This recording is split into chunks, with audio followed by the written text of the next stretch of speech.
Hello, mathematicians.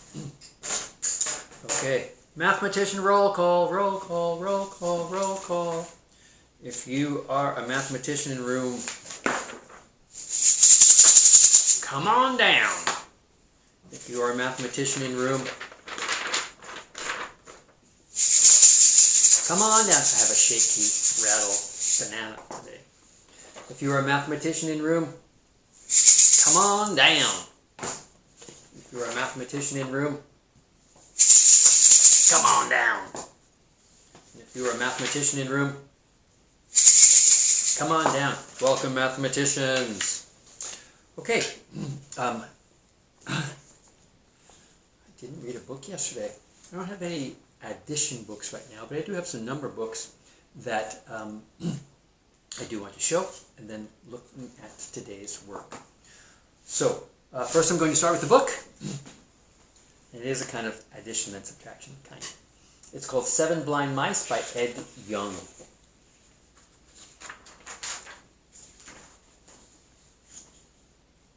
That little red line means something.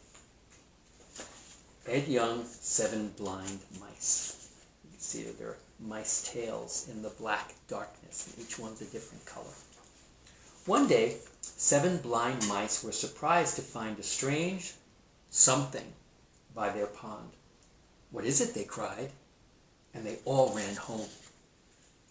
Blind means that their eyes don't work, they cannot see. On Monday, Red Mouse went first to find out. It's over here, looking at this. That's the strange something. "It's a pillar," he said. No one believed him. Like this, like a column that holds an architectural support structure up. On Tuesday, Green Mouse set out. He was the second to go. He's looking at this part. "It's a snake," he said.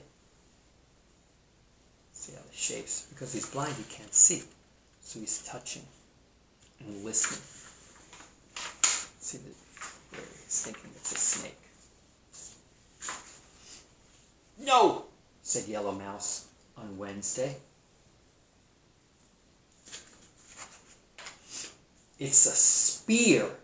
He was the third in turn. Those are called ordinal numbers, first, second, third. Cardinal numbers are numbers like 1, 2, 3, 4.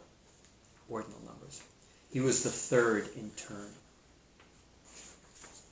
He's touching it. The fourth was Purple Mouse. He went on Thursday. He's way tiny up here. "It's a great cliff," he said.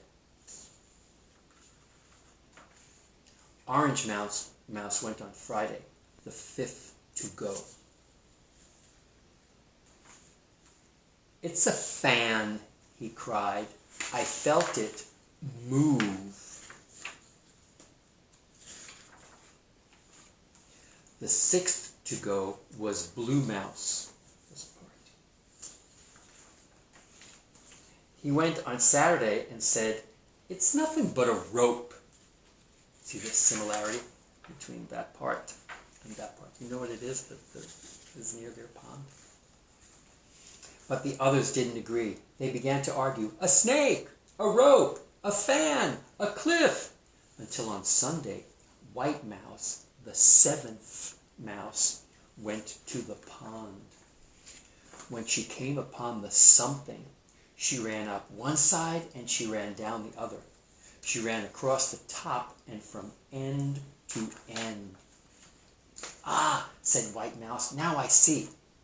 The something is as sturdy as a pillar, supple as a snake, wide as a cliff, sharp as a spear, breezy as a fan, stringy as a rope, but altogether, that something is an elephant." And when the other mice ran up one side and down the other, across the something from end to end, they agreed. Now they saw it too, kind of in their brains. The mouse moral, knowing in part may make a fine tale, but wisdom comes from seeing the whole.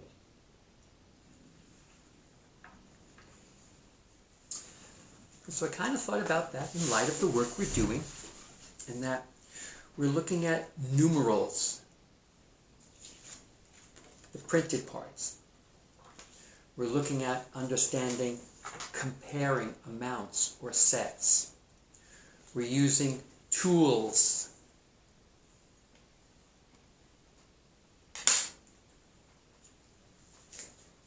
We're using papers and computation on paper. All of that's designed to help the parts come together. The whole is understanding computation. Computation is not just being able to say 2 plus 2 equals 4, I know how to add already. If 4 plus 4 equals 8. That's good memorized thinking. But computation really digs down in your brain as we do combining for addition and take apart or take away for subtraction. Remember, to find the difference, I need to subtract. To find the sum, I need to add.